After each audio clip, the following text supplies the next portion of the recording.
భారత్ పాకిస్తాన్లు కోరుకుంటే పరిష్కారం వైపుగా నేను ప్రయత్నం చేస్తా. ఇది పాపం మన ట్రంప్ మామ చెబుతోంది.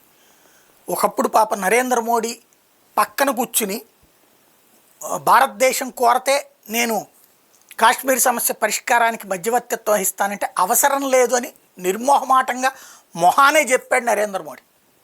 మర్చిపోయినట్టున్నాడు పాపం ఆ ట్రంప్ మామ. పాకిస్తాన్ అధ్యక్షుడిని కానీ పాకిస్తాన్ ప్రధానమంత్రిని కానీ అడిగితే వెంటనే కాళ్ళకి దండం పెట్టి మరి రెండు తొందరగా మీడియేటర్షిప్ చేయమని అడుగుతుంది. బట్ భారతదేశం నువ్వెవడరా నాయనా అని అడుగుతుంది. ఇప్పుడు అమెరికాలో వాళ్ళ ఏదైతే సోరోస్ గ్రూప్కి ఈయనకి గొడవ వస్తుంది, దాని మీద పంచాయతీ మనం ఏమైనా చేస్తున్నామా? అమెరికాకి క్యూబాకి గొడవ వచ్చింది, దాంట్లో పంచాయతీ మనం ఏమైనా చేస్తామన్నామా? అమెరికాకి వియత్నాంకి గొడవ వచ్చింది, మనం ఏమైనా పంచాయతీ చేస్తామన్నామా? అమెరికాకి రష్యాకి గొడవ వచ్చింది, మనం ఏమైనా పంచాయతీ చేస్తామన్నామా? అమెరికాకి ఉక్రెయిన్కి గొడవ వచ్చింది, మనం ఏమైనా పంచాయతీ చేస్తామన్నామా? ముందు ఆయన పంచాయతీలు ఆయన తేల్చుకోవాలి, కానీ మధ్యలో మనతో పంచాయతీ చేసి పెట్టేది ఏందో అర్థం కాదు.